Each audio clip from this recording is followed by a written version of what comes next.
The name thief. The trail marker should have been right here.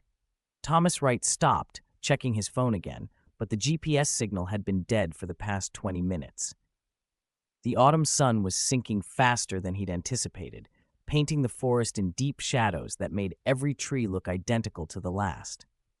He should have turned back an hour ago, should have stayed on the marked trail, should have listened to his wife when she said hiking alone was a bad idea.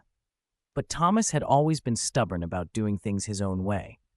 That's when he saw it, a perfect circle of reddish-brown mushrooms, maybe 30 feet across, their caps gleaming like old pennies in the fading light. A fairy ring. His grandmother used to warn him about these, her voice dropping to a whisper even within their Chicago apartment. "Never step in a fairy ring," she'd said. But that was just superstition, and Thomas was a modern man with a master's degree and a corner office. Besides, it would make a great photo for his hiking blog. He stepped over the mushrooms, phone raised. The humming started the instant his foot crossed the boundary. It was beautiful, like distant wind chimes played by forgotten songs. The air thickened, becoming syrupy and strange. Thomas tried to step back, but his feet wouldn't move. "Lost, are you?" The voice was like honey poured over broken glass. Thomas turned to find someone, something, watching him from the circle's center.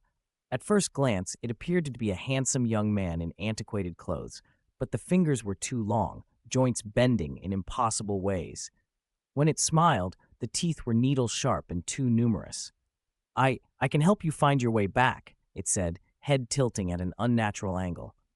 "But first, might I know your true name?" The fairy ring's magic must have dulled his thoughts. Later, Thomas would wonder why he didn't lie, why he didn't remember his grandmother's warnings. But in that moment, the words spilled from his mouth like water. Thomas Wright. The creature's smile widened until it split its face like a wound. Perfect. It spoke words in a language that hurt Thomas's ears, and he felt something being pulled from his chest, not physical, but essential, like someone was unraveling his soul. "The contract is sealed," it said. "Thank you for the gift of your name." Thomas stumbled home in darkness, though he couldn't remember how he'd found his way. Everything felt slightly wrong, like he was wearing someone else's glasses. In the bathroom mirror, his reflection took a fraction too long to move. The changes were subtle at first. His coworker called him Tom in a meeting, and though he'd always hated that nickname, his mouth wouldn't form the correction.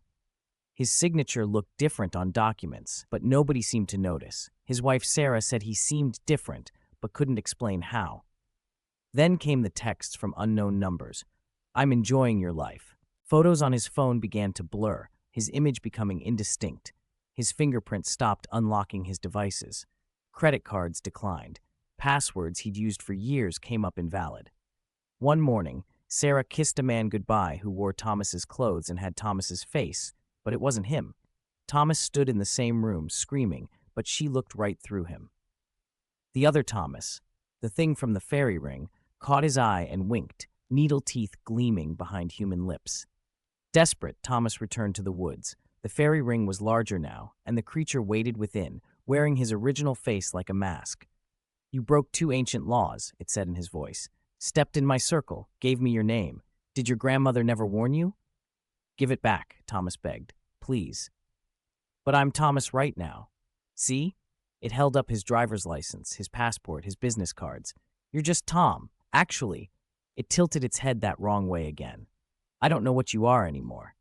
Thomas ran home, but home wasn't home anymore. The pictures on the walls showed Sarah with the other Thomas, clear, perfect photos that went back years now. His keys didn't fit the lock. His clothes were gone from the closet. In the hallway mirror, a stranger stared back at him. He tried to scream his name, but the sounds came out wrong, twisted. Thomas Wright. Thomas Wright. Thomas Wright. But it wasn't his name anymore. And he could no longer remember what he used to look like. Standing in what used to be his bathroom, watching his wife kiss the thing that stole his life good morning, Tom, just Tom now, realized that names had power after all, and his was never truly his to give away.